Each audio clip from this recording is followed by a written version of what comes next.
Le 1er juin, les tarifs réglementés d'EDF ont augmenté de 5,9%. Cette hausse a des causes bien spécifiques.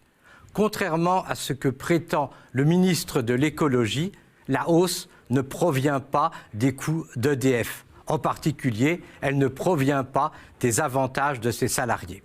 En fait, 40% de la hausse viennent d'un objectif bien particulier. Il faut obliger EDF à ne pas être trop compétitif. C'est une conséquence directe de l'idéologie libérale de la Commission européenne.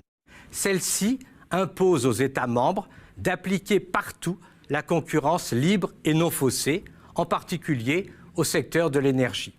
Elle refuse de tenir compte des spécificités de ce domaine, en particulier des nécessités du service public et des nécessités de la planification de long terme.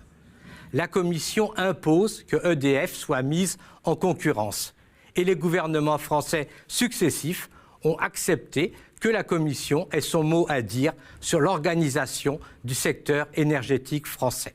Historiquement, EDF a en France un monopole pour la production d'électricité hydraulique, pour la production d'électricité nucléaire, pour le transport de l'électricité et sa distribution aux ménages. Aussi, la Commission impose à la France d'organiser artificiellement la concurrence du marché de l'électricité. C'est ainsi que sont apparus artificiellement des fournisseurs dits alternatifs d'électricité comme Engie, Total Direct Energy ou Cdiscount.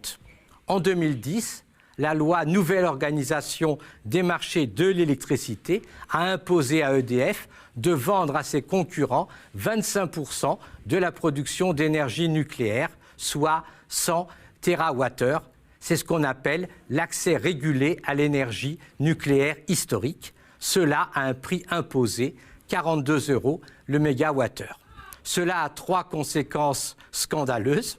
D'une part, EDF est contrainte de fournir à ses concurrents de l'électricité à un prix faible qui permette à ses concurrents de proposer des prix plus bas qu'EDF.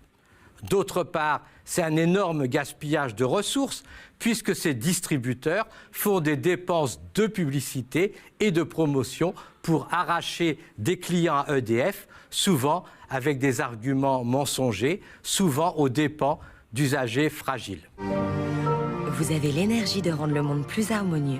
Avec Engie, vous avez l'électricité verte pour le faire.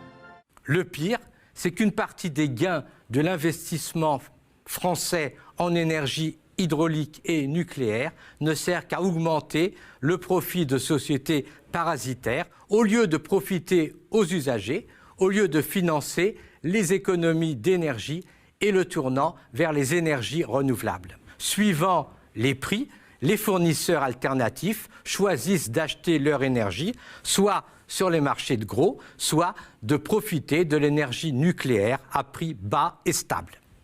En 2018, la situation se tend puisque les fournisseurs alternatifs, victimes de leur succès, saturent les quantités d'électricité que doit leur vendre EDF et se fournissent maintenant sur les marchés mondiaux à des prix nettement plus élevés que ceux que pratique EDF. Du coup, elles perdent de l'argent et ne peuvent plus tenir les promesses faites à leurs clients d'une électricité moins chère que celle d'EDF. Alors, le Conseil de régulation de l'énergie a décidé d'imposer à EDF d'augmenter ses tarifs pour être plus cher que ses concurrents. On s'est fait baiser comme des bleus! On s'est fait baiser! C'est un prodigieux retournement de situation. La concurrence ne se fait pas en introduisant des producteurs moins chers que EDF, mais en imposant à EDF d'augmenter ses tarifs de sorte que ses concurrents soient moins chers. En apparence, les concurrents peuvent sembler contribuer à la baisse des prix. En réalité, il faut monter les prix. La politique de la Commission de régulation de l'énergie aboutit donc à étrangler EDF, contrainte de pratiquer toujours des prix plus élevés que ses concurrents. Cette hausse injustifiable va coûter plus de 600 millions d'euros dans l'année aux consommateurs.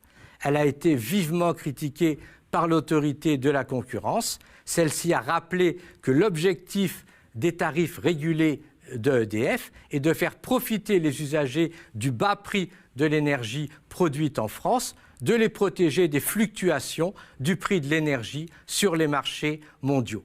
C'est totalement incompatible avec cette hausse de juin 2019. La solution n'est pas que chacun individuellement cherche le fournisseur le moins cher.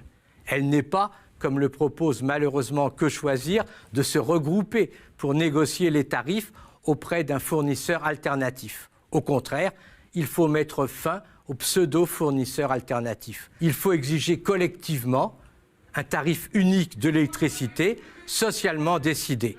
Par ailleurs, le niveau de ce tarif n'est pas évident.